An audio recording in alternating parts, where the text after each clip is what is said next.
is Lesson 1, Energy Makes Things Move. This is the introduction to the second grade energy unit.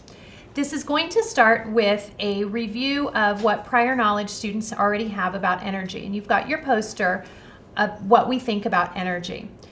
Students will spend some time sharing with each other and then sharing with the class what they already think that they know about energy. You will record that as a class on there. You'll refer back to this poster throughout the unit. If students are stuck, there are some pictures along the bottom of the poster that can help them. Once you have some idea of the prior knowledge your students already have, you're going to start with some experiments about energy. The first thing you'll do is give students two different types of balls, a table tennis ball and a high bounce ball. They will look at their student workbook to see the directions for this. Their object is to make the balls move without touching them. The lesson says that they can use anything the teacher tells them they can use. The only direction that we're giving them at this point is that they cannot touch the balls. So that includes with their hands or using another object that they're holding to move it. Have students work in groups. They can brainstorm different things that they think may be able to make it move. And then you want them to experiment and try as many different things as possible. After some time that the students have had, I want you to bring them back together, and then the students will talk about what things were successful for them and what things were not successful for them. At this point, you're also going to be talking about how different amounts of force are needed to move the different types of balls that they are using. The next activity that you will do will use two rulers to make a track to make the two different balls move. For the first one, you're going to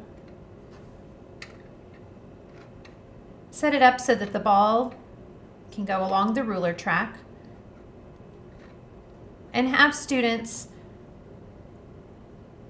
observe that nothing happens until one of them is moved and how moving one transfers the energy and makes the other move.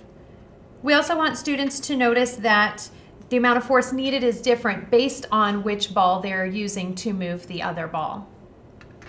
Allow some time for exploration for this. This is also a good activity you can set up in a science corner for them to continue to experiment with after this lesson. The next portion of this lesson is going to have students working on design. And the students are going to work on making a sailboat and look at adapting the design of their sailboat in order to make one that will move the furthest. The workbook shows different materials that they will have available, and you'll want to start by showing them some of the basic engineering to make this work. The two parts you'll want to talk about in today's lesson are how to attach the sail as well as the different shapes of the hull of the boat. There are some pictures of different types of boats in the workbook that the students can refer to. In order to attach the sail, students will take a paper clip, and you'll want to have them use the part that sticks out, the end that is on the outside of the paper clip, and they're going to pull that up, just straight up.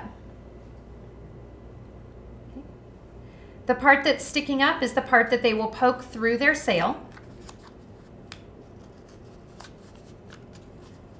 In the next lesson, when they actually build the boat, the remaining part of the paper clip is what will attach to the hull to make the sail. Have students observe the different types of shapes of sails that they see in the pictures.